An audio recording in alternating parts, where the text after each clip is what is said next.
Hello guys, welcome to my YouTube channel Akki's vlog. ഇന്നൊരു special day ആണ്. ഇന്ന് cooking ഒന്നല്ല, ഇന്ന് കണ്ട സെറ്റ് മുണ്ടൊക്കെ അയൺ ചെയ്യാൻ നിൽക്കുകയാണ്. അതപ്പോൾ വിചാരിച്ചിട്ടുണ്ടാവും അമ്പലത്തിൽ പോകണ്ട. ശരിയാണ്, അമ്പലത്തിൽ പോകണ്ട. ഞങ്ങളുടെ തൊട്ടടുത്ത് ഒരു ദുർഗാ ഭഗവതിയുടെ ക്ഷേത്രമുണ്ട്. ഞങ്ങളെ എന്നും രാവിലെ ഇടയ്ക്കിടയ്ക്ക് ഞാനിപ്പോൾ ഒരാഴ്ചയിൽ 2-3 വട്ടമൊക്കെ ഞാൻ അമ്പലത്തിൽ പോയി തൊഴാറുണ്ട് രാവിലെ. അപ്പോൾ തൊട്ടടുത്താണ്, ഒരു 5 മിനിറ്റ് നടന്നാൽ മതി. അപ്പോൾ ഇന്ന് എല്ലാ വർഷവും വൃശ്ചികമാസത്തിൽ ഞങ്ങളവിടെ ചുറ്റുവിളക്ക് നടത്താറുണ്ട്.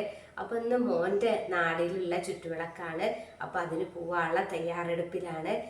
അപ്പോൾ ഞാൻ വിചാരിച്ചു എന്നും ചുരിദാറൊക്കെ ഇടാറ്, ഇന്ന് സെറ്റ് മുണ്ടൊക്കെ ചുറ്റി പോവാ, അടിപൊളിയായിട്ട് പോവാ വിചാരിച്ചു. അപ്പോൾ എനിക്ക് ഏറ്റവും ഇഷ്ടം സെറ്റ് മുണ്ടൊക്കെ ചുറ്റാനാണ്. സാരി ചുറ്റുമ്പോൾ എനിക്ക് അത്ര ഒരു കംഫർട്ട് ഇല്ല, പക്ഷേ സെറ്റ് മുണ്ടാണ് എനിക്ക് ഭയങ്കര ഇഷ്ടം. എന്നാലും ഞാൻ സാരി നല്ല ചുറ്റാറുണ്ട് കേട്ടോ, വേറെ കാര്യം. അപ്പോൾ അതിന് വേണ്ടിയിട്ട് ഞാൻ അലമാരൊക്കെ ഒന്ന് തിരഞ്ഞപ്പോൾ കുറച്ച് സെറ്റ് മുണ്ടൊക്കെ കണ്ട. അപ്പോൾ എനിക്ക് അങ്ങനെ എനിക്ക് ഇഷ്ടപ്പെട്ടൊരു സെറ്റ് മുണ്ട് ഞാൻ എന്തെന്ന് എടുത്തു. അപ്പോൾ ഇതാണ് ഗായ്സ് എനിക്ക് ഇഷ്ടപ്പെട്ട സെറ്റ് മുണ്ട്. അപ്പോൾ ഞാൻ അയൺ ചെയ്യട്ടെ. അത് കഴിഞ്ഞിട്ട് നമ്മുടെ നാട്ടിലെ ദുർഗാ ഭഗവതിയുടെ ക്ഷേത്രവും അതുപോലെ തന്നെ ചുറ്റുവിളക്കുമായിട്ട് കുറച്ച് ആചാരങ്ങളൊക്കെ അവിടെ നടക്കുന്നുണ്ട്. അപ്പോൾ നിങ്ങൾക്ക് അതൊക്കെ നിങ്ങൾക്ക് ഷെയർ ചെയ്യാൻ വിചാരിച്ചു. കാരണം നമുക്ക് ചില ആളുകൾക്ക് ഇങ്ങനത്തെ ആചാരങ്ങളൊക്കെ ഭയങ്കര ഇഷ്ടമായിരിക്കും. അപ്പോൾ ഞാൻ സസ്പെൻസ് പൊട്ടിക്കുന്നില്ല. അപ്പോൾ നിങ്ങൾ എൻ്റെ വ്ലോഗ് കാണുക. കിച്ചു മുണ്ടൊക്കെ ചുറ്റിയിട്ട് സുന്ദരനായിട്ടുണ്ട്. അമ്പലത്തിൽ പോകാൻ വേണ്ടി റെഡി ആയിട്ട് നിൽക്കുകയാണ്. അപ്പോൾ ഞങ്ങൾ അമ്പലത്തിൽ പോയി വരാം. നമ്മുടെ വീട്ടിൽ നിന്ന് അമ്പലത്തേക്കുള്ള എളുപ്പവഴി അത്. ഈ വളവ് കഴിഞ്ഞ് അമ്പലത്തി.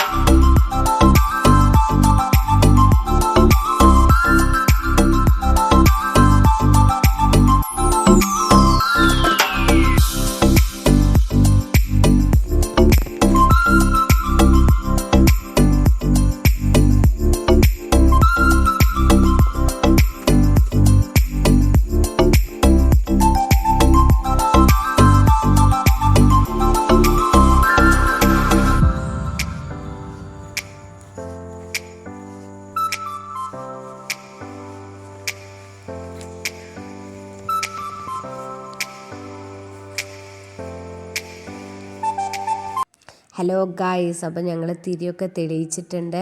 ഇവിടെ അയ്യപ്പസ്വാമി ഗണപതി ഭഗവാന്റെയും പ്രതിഷ്ഠയാണ് പുറത്തുള്ളത്. ഇവിടെയാണ് ചുറ്റുവിളക്ക് നടത്തുന്നത്. ശ്രീകോവിലിൻ്റെ ഉള്ളിൽ ദുർഗാദേവിയുടെയാണ്. ദീപാരാധനയ്ക്കുള്ള സമയമാണ്. ആ സമയത്ത് നമ്മളെല്ലാ വിളക്കുകളും തെളിയിച്ചിട്ടുണ്ട്. ഇനി പിന്നെ തിരുമേനി പൂജിച്ചിട്ട് ആ പ്രസാദം നമുക്ക് തരും.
അപ്പോൾ നിങ്ങൾ എൻ്റെ വ്ലോഗ് കാണുക. അപ്പോൾ അതിൽ നിങ്ങൾക്ക് ഇഷ്ടമായിട്ടുണ്ടെങ്കിൽ സപ്പോർട്ട് ചെയ്യുക, ഷെയർ ചെയ്യുക. അതുപോലെ തന്നെ ഞാൻ പറയേണ്ട ആവശ്യമില്ല, സബ്സ്ക്രൈബ് ചെയ്യുക.